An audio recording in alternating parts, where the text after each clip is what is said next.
Time now is 22 minutes to 6, and a woman from Chorley who contracted hepatitis C from a transfusion more than 30 years ago has today been telling her story before an inquiry into what's become known as the infected blood scandal. The hearing, led by Sir Brian Langstaff, is investigating how the authorities responded and the care and support provided to those infected and their families.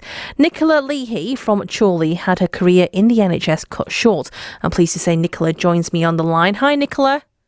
Hello there. Thank you very much for coming on the programme. I mean, your story goes back such a long time, doesn't it? Just tell us what happened to you. Very briefly, I had an operation in 1980 and I had a blood transfusion, quite a bit of blood. And then in 2006, I took early retirement because I was always tired. I was lethargic. I was losing myself a bit, really.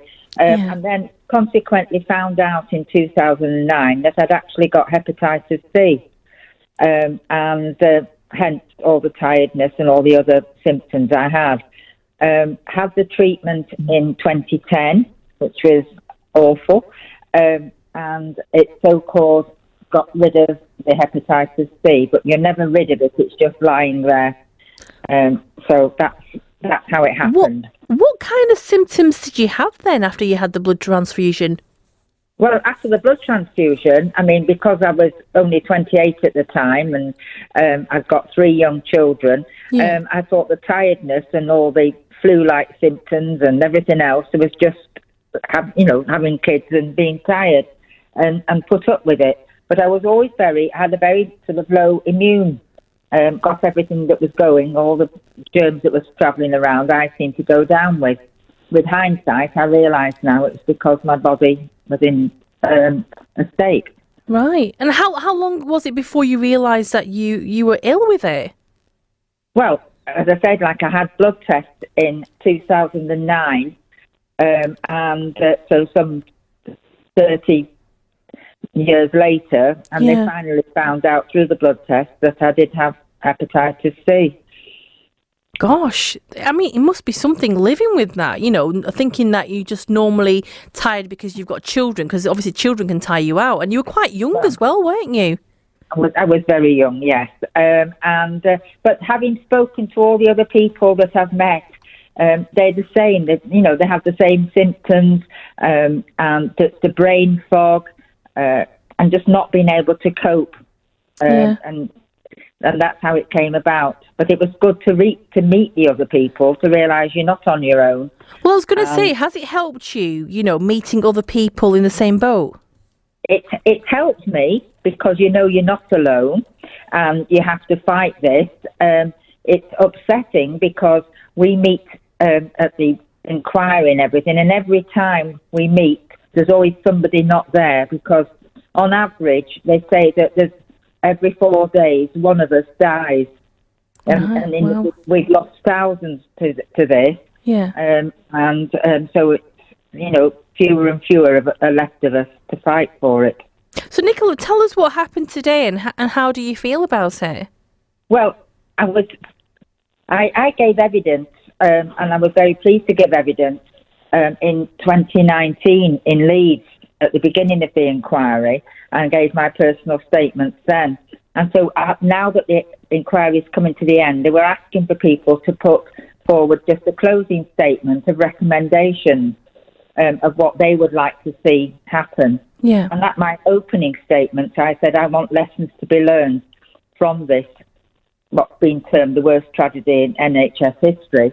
And so today, I spoke on behalf of all my community, everybody that I've got speaking to and who have suffered with this, and gave sort of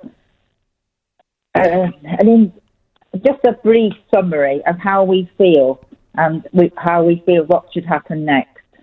We're waiting, obviously, for compensation eventually, hopefully. But the final report from the inquiry is hopefully going to be published in put to government in the summer or autumn, and then from there it's up to the government to see how they deal with it. Do you feel robbed of part of your life? very robbed. I've said today in my statement that I felt very much that people have lost their futures, obviously. Lives have been shortened and lives have been lost. But it made us mistrust and lose confidence in the system.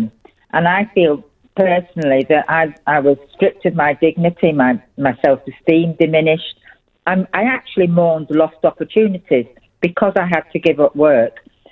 I could have gone on a lot longer at work and sort of furthered my career. How are you now? I'm relieved today's over and I've done my statement.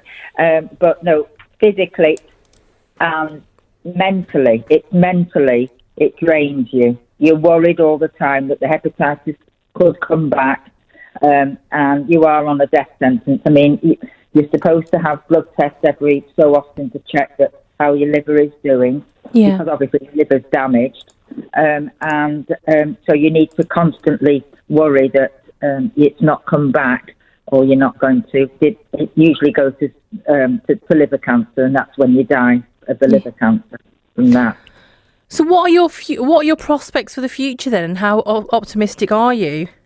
Well, I mean, I'm 71 and I'm hoping to get to 91 at least, but you never know, do you? And that's the way to look at it. You've got to be positive.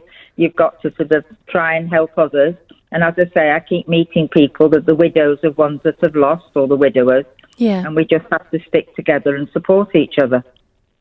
Okay, Nicola, thank you so much for speaking to me. Take care. Thank you. Bye-bye. That's Nicola Leahey from Chorley.